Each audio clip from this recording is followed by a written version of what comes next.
জনম জনমের ভালোবাসা তোমার আর আমার। এবার ঈদে মুক্তি পেয়েছে সাকিব খানের আলোচিত সিনেমা রাজকুমার। রোমান্টিক এই সিনেমায় সাকিব খানের সাথে জুটি বেঁধেছেন যুক্তরাষ্ট্রের নায়িকা কর্ণী কবি। কাহিনী ও চিত্রনাট্য লেখার সাথে পরিচালনা করেছেন হিমেল আশরাফ।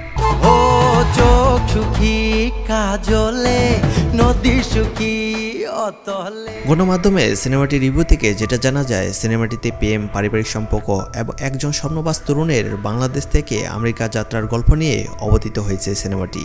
সবথেকে মজার বিষয়, সিনেমাটিতে শাকিব খানের মায়ের চরিত্রে অভিনয় করেছেন মাহিয়া মাহি, আর তা নিয়ে শুরু হয়েছে দর্শকদের মধ্যে সমালোচনা। অনেকে বলেছেন মাহিয়া মাহির সিনগুলো অনেক ভালো ছিল, কিন্তু গল্পের প্রয়োজনে শাকিব খানের মায়ের চরিত্রে মাহিয়া মাহিকে খুব বেমানান দেখাচ্ছিল। না, মায়ের চরিত্রে মানায়নি, বাট মাহিয়া মাহির অ্যাক্টিংটা খুবই অসাধারণ ছিল। সিনেমাটিতে আরেকটি বিষয় দর্শকদের মনে হতাশাগ্রস্ত করেছে, সেটা হলো এই সিনেমাটিতে পরিশেষে শাকিব খানের মৃত্যু হয়। এই বিষয়টি দর্শকদের মনকে অনেকটাই ভেঙে দিয়েছে।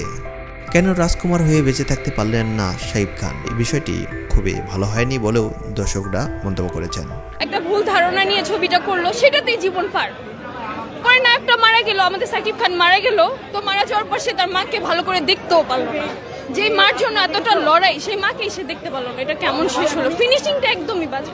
এখন শেষ অবধি এই সিনেমাটি কতটা আয় করতে পারে সেটাই দেখার বিষয়।